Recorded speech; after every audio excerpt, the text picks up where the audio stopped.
Hello दोस्तों, सबसे पहले आप सभी लोगों को हमारे YouTube चैनल मास्टर जी स्टडी की तरफ से होली की ढेर सारी शुभकामनाएं।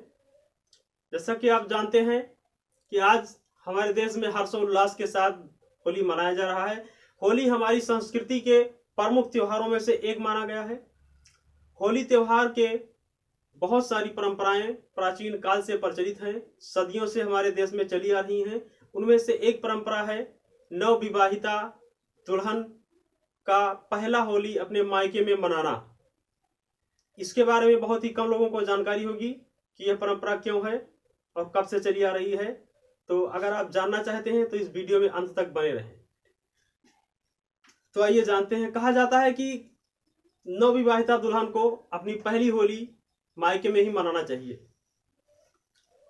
ऐसा इसलिए होता है, ये सदियों से हमारी परंपरा चली आ रही है कि कहते हैं कि अगर नवविवाहिता दुल्हन पहली होली अपने मायके में मनाती है तो उसके पति और पत्नी के बीच में संबंध मजबूत होते हैं, प्रेम प्रगाढ़ होता है और व्यक्तिगत जीवन के लिए भी लाभदायक होता है। उसके जीवन में, दाम्पत्य जीवन में शुभ और मंगल आते हैं।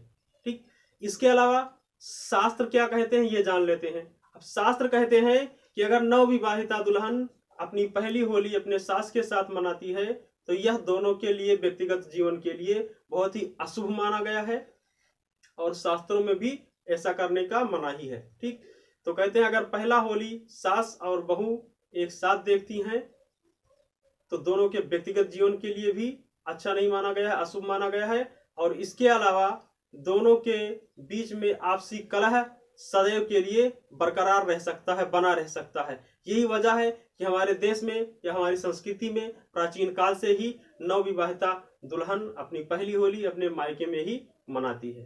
ठीक, तो क्या आप इस बात को जानते थे? कमेंट करके हमें जरूर बताएं। एक बार फिर आप सभी लोगों को होली की ढेर सारी शुभकामनाएं, ढेर सारी बधाइयां। ठीक, धन्यवाद।